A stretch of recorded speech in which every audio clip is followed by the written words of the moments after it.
Hi, and welcome. What we have here is we have a homecoming themed picture posted on Twitter. Students celebrating all their things. We as faculty members have seen this time and time again. Students out celebrating all of their good work and things that they're doing in the community. But this is how quickly a photo like this gets turned into something much more sinister. It only takes the click of a button before it turns into something like this. Someone being called too short. Someone accusing other people of being outcasts. Someone outing somebody else. Someone making a racist or unkind remark. Or someone just making someone feel more isolated than they already do. It took me no time at all to turn this picture into what we more commonly call cyberbullying. It happens that fast in our classroom, and it happens that fast on the internet that our students are working with every day. What is cyberbullying? Defined as using technology to create negative thoughts, feelings, or comments toward or about someone. It can also be used to elicit the same thoughts in the individuals themselves. The hard part with cyberbullying is that it's hard to detect due to most of it occurring on platforms which are not readily available to teachers and schools during the day. So you think about various platforms that it's going to happen on, Instagram, Twitter, Snapchat, and TikTok, other platforms. Those aren't things that we as teachers or we as schools are even monitoring for some of our students. How do I know if it's happening? Unless it's visible to you during your class on a computer or cell phone, most teachers are not aware it's happening.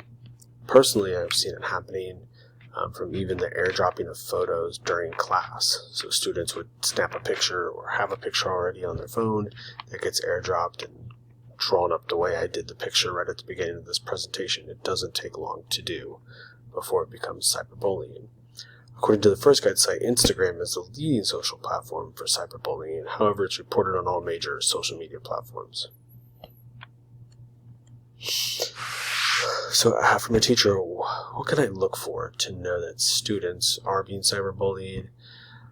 First off, changes into a student's demeanors or relationships. So, they have something happening with a friend or something happening with a group of friends, and all of a sudden, they are no longer with that group, or no longer doing that activity, or no longer doing that sport. Whatever it is, it could be an abrupt change to that student. School avoidance, so they just overall stop attending school, or stop attending your class. Changes in grades and performance, so noticeable changes in their grades for the worse. Failing tests that they should have passed, not turning in work. Suicidal thoughts or self-harm, so either them expressing to you that they're having thoughts of suicide, or you're seeing outward signs of self-harm. And also alcohol or drug use could be something else that they confide in you or share as far as an outcome of cyberbullying. Best tips to reduce and stop cyberbullying. First and foremost, from the teaching perspective, it's going to be relationships. Authentic relationships with students will help them feel they have an ally and support in whatever is happening in their life. Having one trusted adult in the building is often the difference for one student.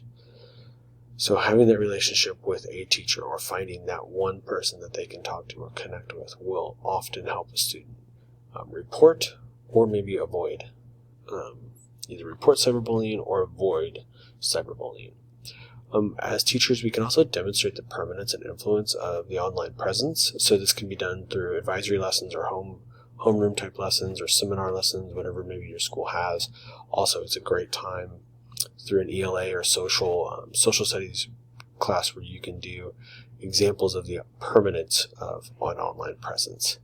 So through exploring digital behavior, what are we posting online, what are we not posting online, how does it impact our lives, also to how the online presence represents their personas online and its lasting impacts.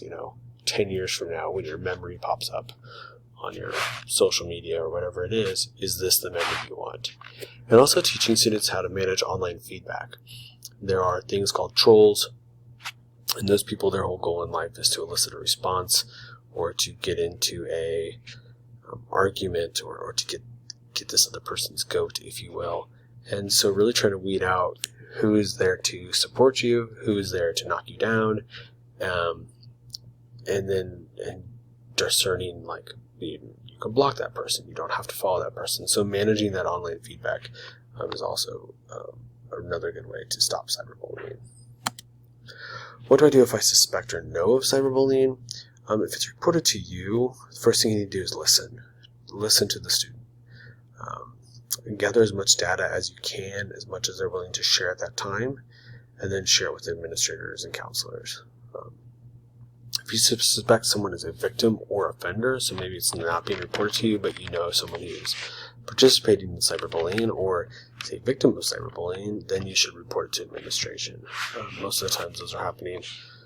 Those are the things where I hear about other groups of people or other students talking about something that's happening, or did you see this, or did you see that, and then that alerts me to know that, a student in my class has fallen victim to cyberbullying. Also, if you're able, you can also report it to the platform on which it has taken place. So, Instagram, if you manage an Instagram account for your school, or a Twitter account for your school, or one of those online platforms for your school, you can always report cyberbullying to that platform as well, in which they will take investigation for it as well. So overall, cyberbullying is definitely difficult to maintain, or definitely difficult to detect, but it is possible to reduce its impact and to support students as they go through and navigate these challenging times. So the references that I've used, and I just thank you for participating.